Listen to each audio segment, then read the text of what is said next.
but Hillary and I are going to speak as well, and we just want to say thank you for coming. Question, who here was at the wedding? Can you raise your hands? Wow. Honestly, more than I expected, but that's terrific. We also have, of course, now that I need my phone with the list of everyone who's here who was actually in the wedding. I don't have it. But just wanted to recognize that we have a few people here who were in the wedding. Obviously my parents. I would hope they were a part of it. But we also have Bob Duncan is here, who was part of the wedding. There you are, Bob. And John, say and Maybelle has traveled here from New York, who was one of the bridesmaids. And of course we have Dwayne, who was the best man.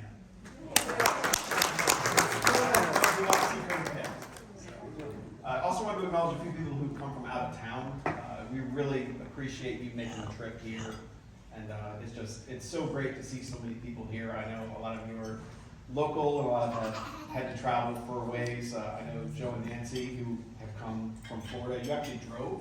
Where are you? You guys drove here? That's more dedication than I have. Chris and Steve flew in from Washington this morning. Wow. We also have Chuck and Carol, and you guys drove from Colorado. Yeah, we did. I'm envious of everyone who gets to drive that. And like I said, Maybelle, who came from Syracuse earlier. I do want to note before we get going, we do have a little favor for everyone, a cookie, so before you head out, make sure you grab that. But otherwise, I'm going to let us get started. And Jim, I know you mentioned you would like to come up and speak. So, wow. Why don't I go afterwards? Okay. Well, then it goes to Hillary. Because Hillary has written a poem. She's much better at those sorts of things than I am. I am way better off the cuff. So I'm going to pass it off to her. Okay, I have my sidekick with me. Okay.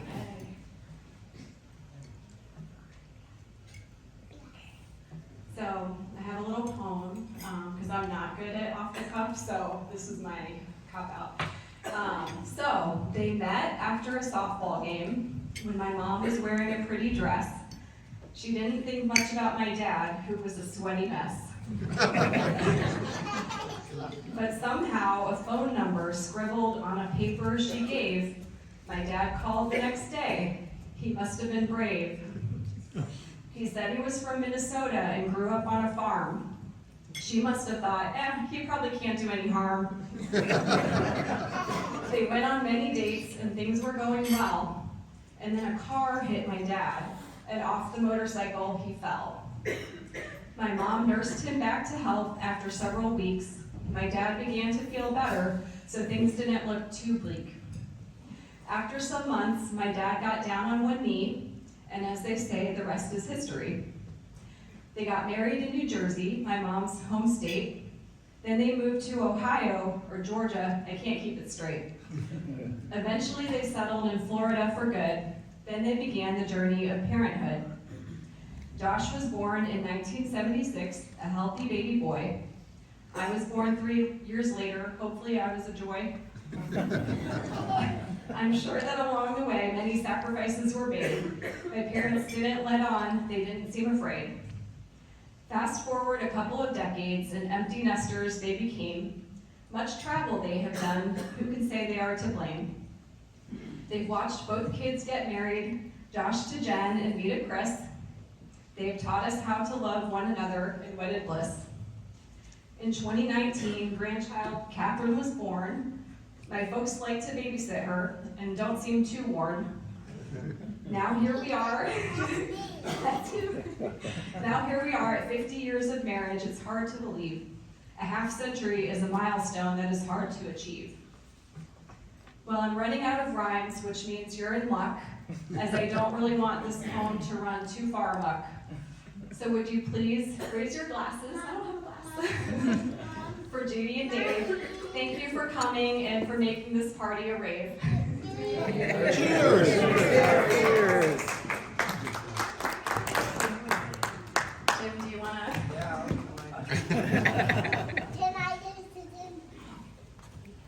But you set the bar pretty high.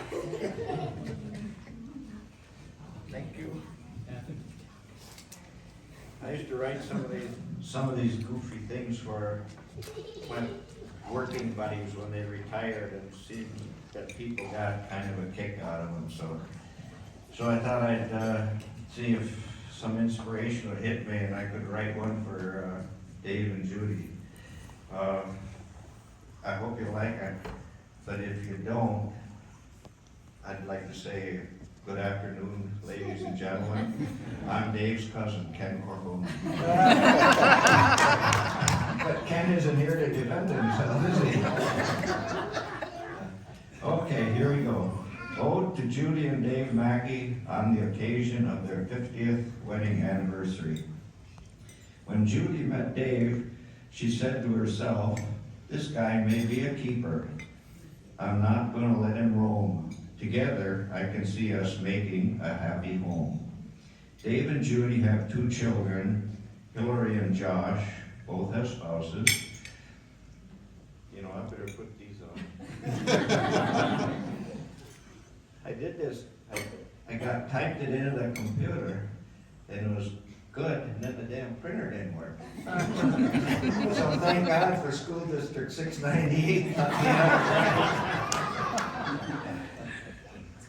I'll start that again. Dave and Judy have 2 children, Hillary and Josh, both have spouses. So you can see Dave did his duty. A wonderful pair of kids, now young adults, for him and Judy.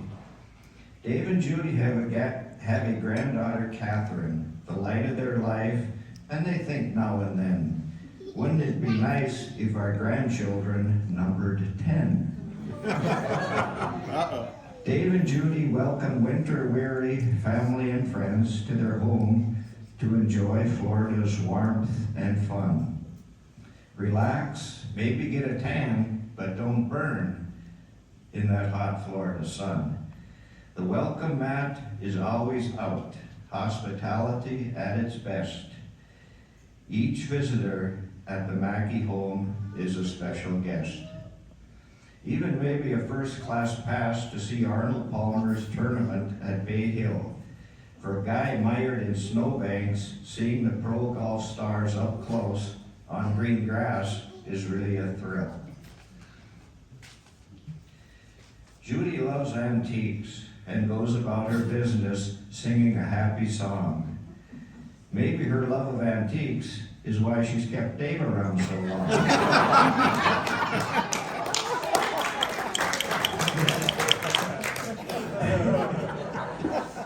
A man for all seasons, whether in a corporate boardroom, on a golf course, or in a rustic hunting shack, Dave is comfortable and never looks back.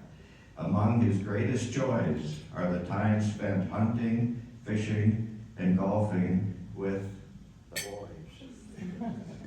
Judy and Dave like to travel by train, plane, and ship, and adventure awaits them on every trip.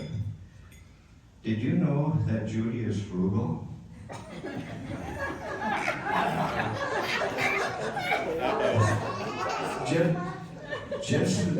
Just last week, she squeezed a quarter so hard the eagle on it squawked like he was playing an out-of-tune bugle.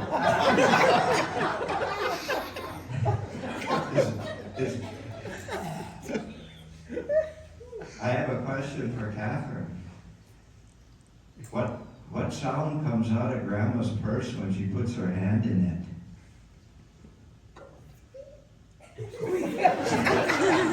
All the birdies in there doing a little squeak from being pinched.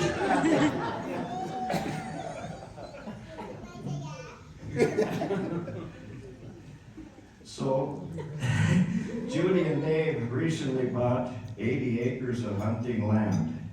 Judy went along because she knows how much Dave enjoys spending time in the deer stand. She wishes him luck hoping you'll bag that trophy buck. And Dave said, honey, I bought this land for you, don't you see? Together, we can sit like two lovebirds in a deer stand, high up in a branch on a poplar tree. Judy answers, no, nix on the sticks. Besides, I don't like those giant, grizzly, meat-eating wood ticks. Dave shows his disappointment and cries out, boo-hoo. And to think I went to all the trouble of sharpening our chainsaw, especially for you. So now you've lived together for 50 years, and the goal is another 25. Opportunities, challenges, and lots of happiness lie ahead, and we all do what we gotta do to survive. I wish everyone good health, good luck, and plenty of drive, so we can all gather again to celebrate Judy and Dave's wedding anniversary, number 75.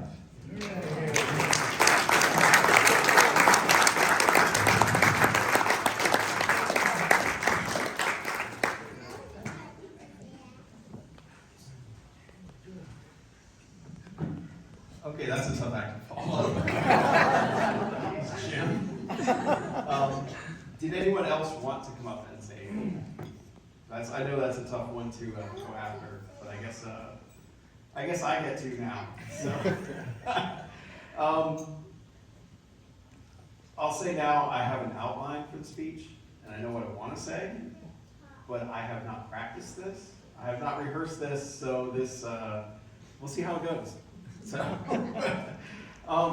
and again, thank you everyone who came. This is it's wonderful to see you guys and to be able to walk around and just talk to everybody and catch up, because living in Florida is tough being away from everyone in that way. You know, I love everyone here, and it's very much, I know my parents do as well, and I know there's the time of year that they spend down there and the time of year they spend up here where they don't necessarily get to see everyone as much as they want. And I know the past few years have been weird, and to keep it brief, as far as being able to travel and being able to see people. And I'll say this: it's made me appreciate the time that I can see everyone that much more because of the absence of it for so long. So thank you for being here. My parents, this note says, early memories, how my parents behaved. And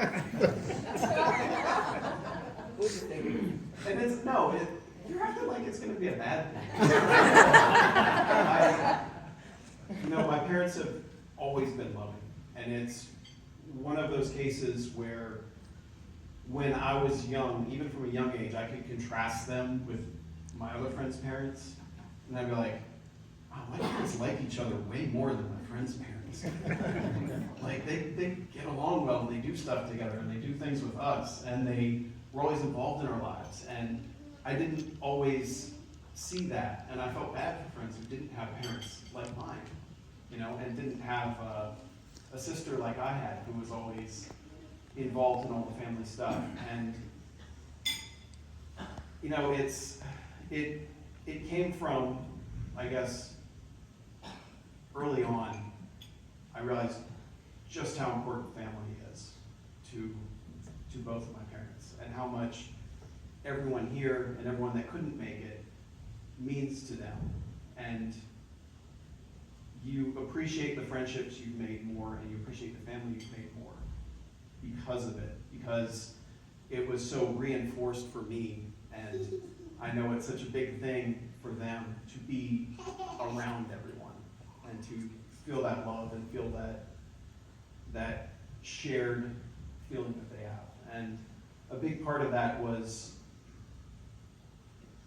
I'm trying to find the right way to say it, because I know the phrase "it takes a village" kind of has a little bit of weird meaning, but I think it does have a good intent behind it, in that it's not just your parents that raise you, it's your family as well. And how much of that they bring with them, and how much of that they show, not just the love that they show their children, but the love that they show the rest of their family, kind of shines through and became an example for me for how to, to live my life, really, and to appreciate all the times that I had when I did get to see my family. Because really the highlights of my youth were coming up here to Minnesota and seeing everyone, and being able to go to New York and see some of my mom's family there as well. And yeah, it's just a good feeling, to have parents that, they love each other very much. I know they bicker sometimes, but I think that's one thing I realized with my relationship, and Jen's probably gonna look at me like with her eyebrow cocked, but it's like, you're not just finding someone who can put up with your crap, but you're finding someone who can put up with their crap. Like, who will put up with your crap, you put up with their crap. And it's like, you know that the good so far outweighs the other stuff, that's really what matters. And maybe that's why I didn't get married so long, where I waited until I was 37, because I didn't find someone that met the standards that my parents had set. And it's not like they said that. They're not, well, you can't marry her. I said that. It was very much something that came from me, because I look at Jen's family, and they're very much like my parents in that, like, every member of their family means so much to them that, I couldn't be with someone who didn't have that family relationship, whose family didn't have that connection like ours does. And it was interesting when I got married, my wedding ring is actually modeled after my dad's. We took it to a jeweler near where we lived down in St. Augustine, and he actually was able to cast my dad's ring, make a mold of it, and then I said, I want it, but I want a little bit different. But, I don't want the exact same thing, but I want one that looks like his, because I wanted to model my marriage on what my parents' marriage was like. And he did a fantastic job making it, and then he tried it on and said, I might keep this one instead. But, yeah. The next note just says family we miss. Because in putting this slideshow together, it was weird seeing people before I knew them. Like my mom's mom, Grandma B, with dark hair, which I never remembered. Senya and George as well. Grandma and Grandpa Maki looking so youthful, and and then seeing Dory and Arlene, and just remembering all the good times that I had with them, and knowing and seeing Terry in the bridal party as well, and knowing that if he was still around, he would 100% be here right now. He would have found a way to be here, because he and my dad always had a great relationship between the two of them, and I guess that's also what I think about, when I think about how I wanted to model my life and my marriage, was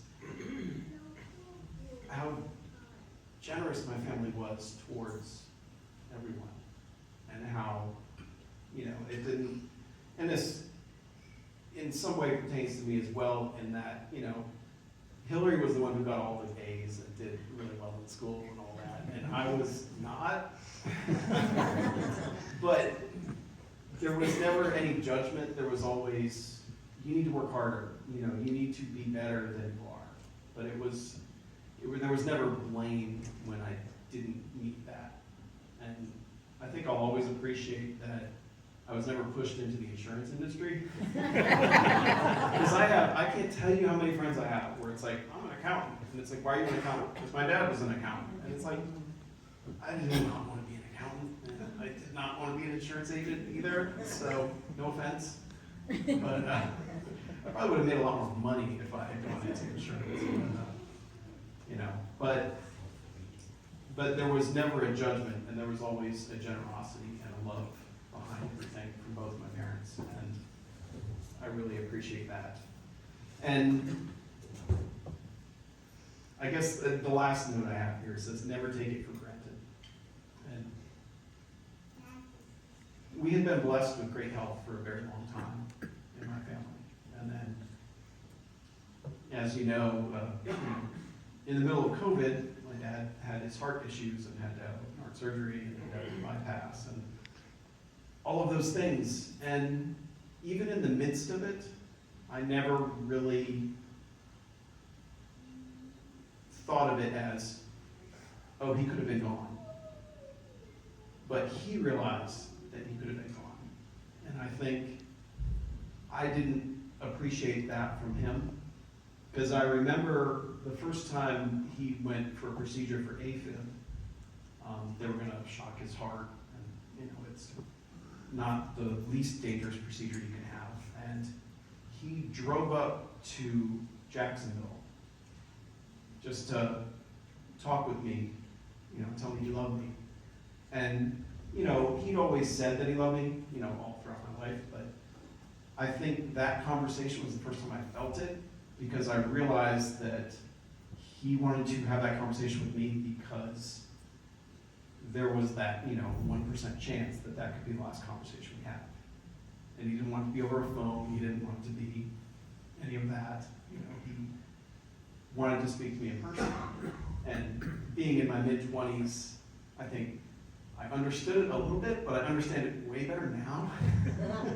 And I understand it way more after everything that, he and my mom had to go through a few years ago. And there were times that, it's easy to let ourselves get tied up in our own lives and to think that, oh, this thing is the most important thing I've got to deal with. This work thing I have to deal with. I can't take time off. I can't do this. And it's easy to lose that focus. And I think,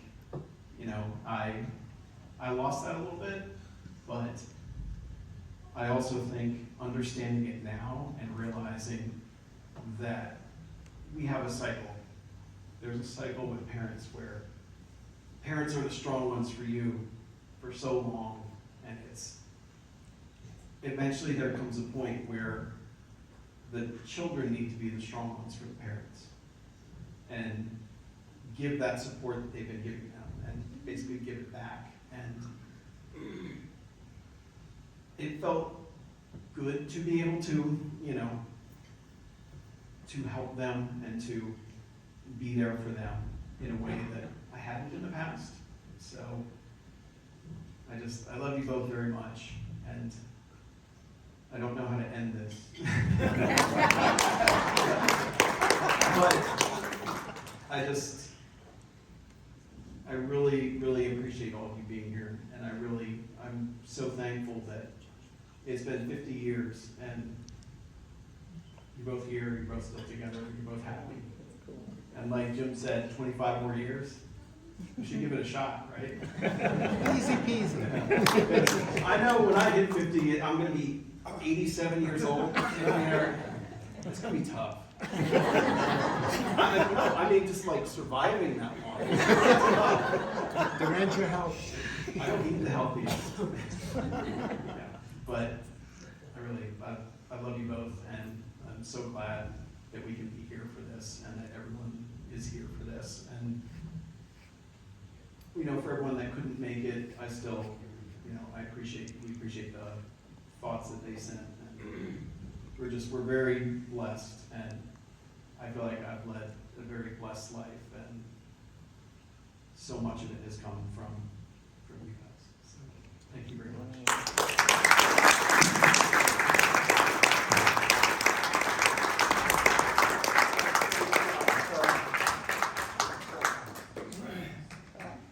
I don't know where we go from here. Yeah, that's it. You want to say something?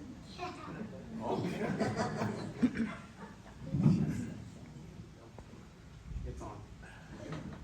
Say, hello, everyone. Hello, everyone.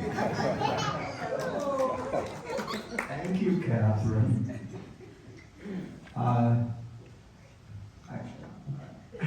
I'm at a loss for words after listening to Josh speak. He said it all on what family means, what it means to us, and all of you here as family and friends, all that you mean to us. It grows more with each year.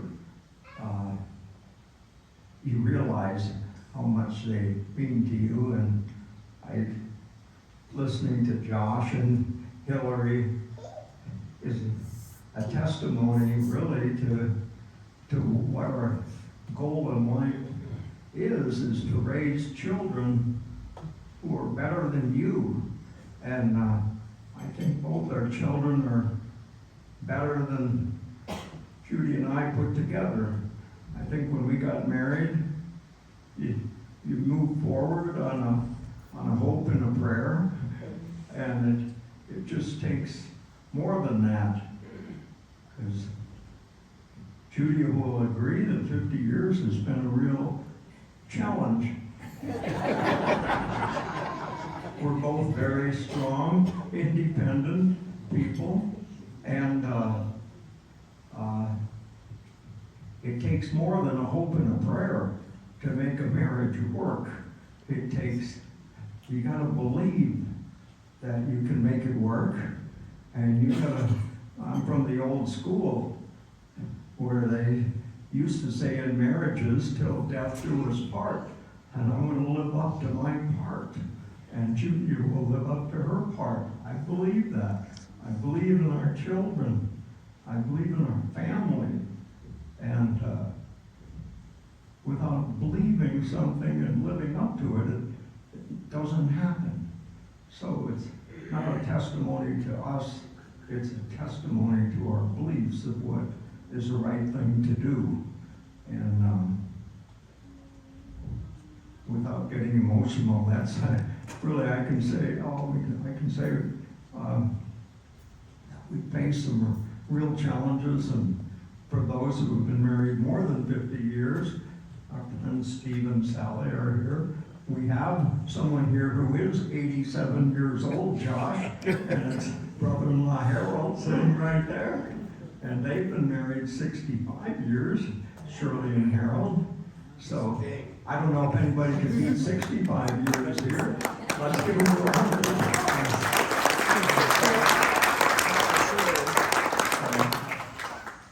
Also, like to recognize some people that came a long ways too. Our friends Bob and Marie from Utah, and we can say our friends Steve and Sally from Wisconsin, and Glenn and Brenda from Wisconsin, though they live on Heart Lake. Am I missing anybody from out of town that wasn't mentioned? One thing that was mentioned is Josh said that we had 4 cancellations within the last 10 days, all because of health issues. So it's a sign of the times, what part of the challenges we have to live with. And I want to thank all of you for coming, but thank especially, I didn't recognize the best man in our wedding was Brother Dwayne, who's lived through some tough times himself.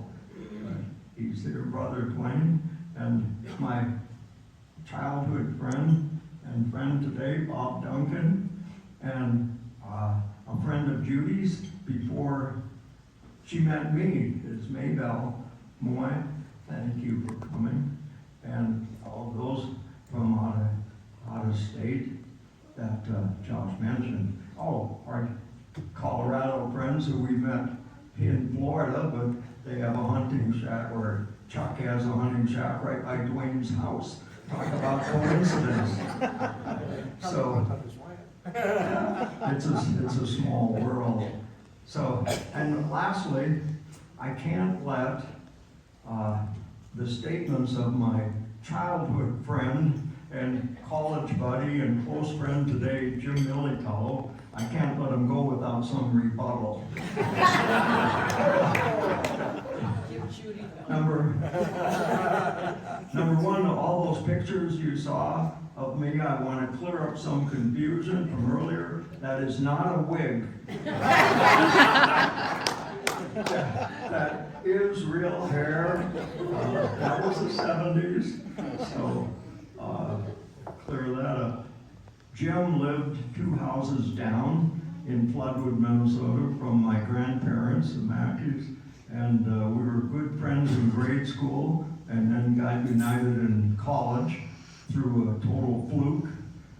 They asked me if I knew this guy, and I said, yeah, I do. Tell me he's our roommate. And they did, so we're great friends today. And forgive me, I run out of breath. I never used to. Not that I like to talk that much. And,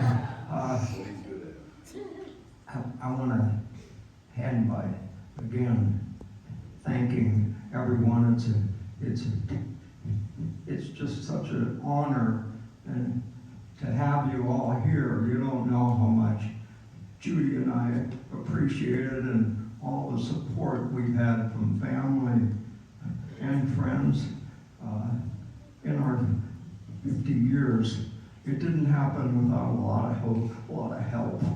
So thank you all, and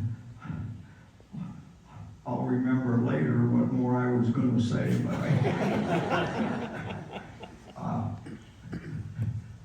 I'll discuss that with you in private. Thank you so much to everyone, and especially Josh and Hillary for putting on such a nice gathering for us. Thank you.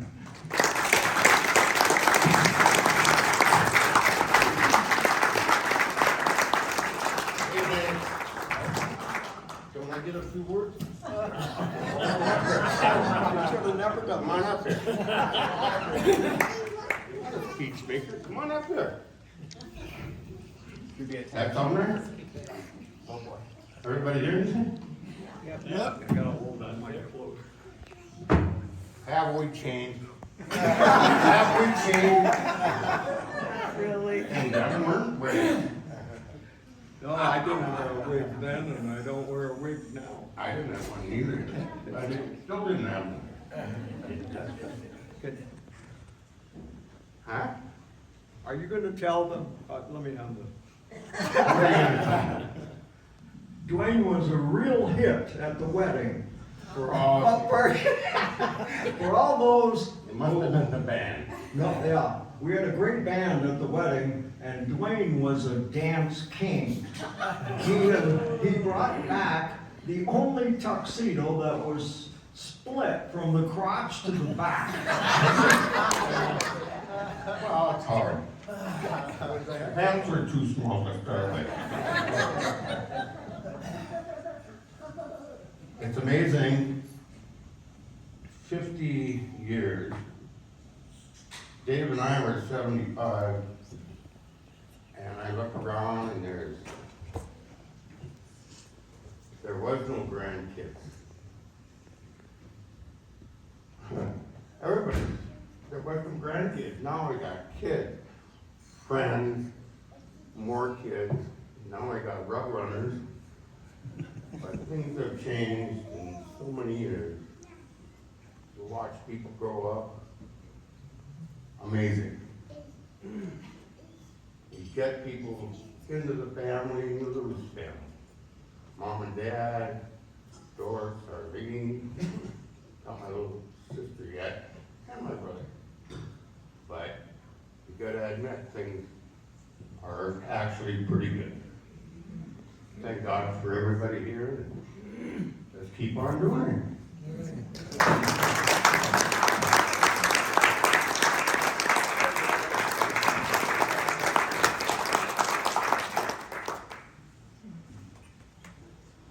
I forgot to mention, Dave asked me, what do you think of this chick? I told him, I think she's a keeper.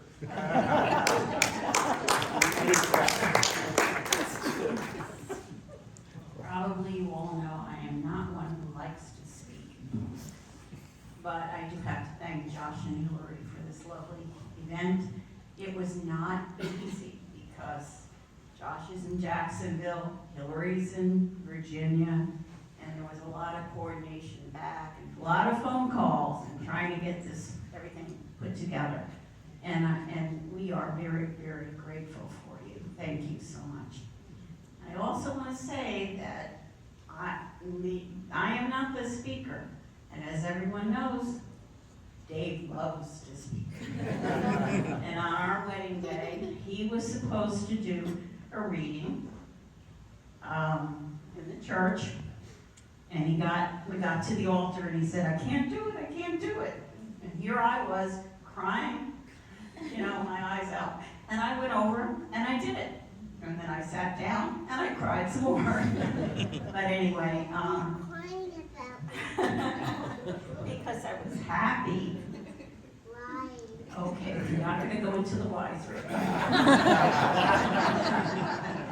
But I especially want to thank my cousin Chris for coming from DC, because I have very little family, and it means a lot to me. And so here I go crying again. But Always for you. okay, thank you, Chris. He is my only relative outside of my kids and granddaughter. So thank you so much. You're welcome. And Thank you. enjoy, people, enjoy. Thank you. Thanks again.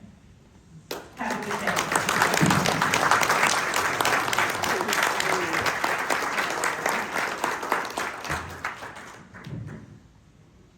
Thank you again, everyone. I'm not gonna cry. He's gonna try, unless somebody really gets into something. We are gonna cut the cake in just a few minutes, and you have a small wedding cake as well, right? That you're gonna cut. So we're gonna let that happen again. Thank you all for coming. Thank you for being here. It's great to be able to spend time with all of you. And yeah, don't forget to take a little cookie at the end. Is there anything I'm missing, Hillary? Let's see, she's been, and again, thank you to Hill and Jen as well. There's a lot that they did. People have been thanking me, and I feel like I haven't done that much. They've been doing most of the work, so I really appreciate everything that you've done. And you're keeping the schedule too, so if I've missed anything, it's her fault. The cake topper was our original cake topper, that's why it doesn't look too pretty. Okay. And the knife was the original. Okay, so it's the original cake topper and the original knife, which is fantastic. Also, please, if you haven't signed the guest book back there, we'd love for you to be able to sign it and put a little note to my parents. Just let them know how much you love them, and thanks for being here.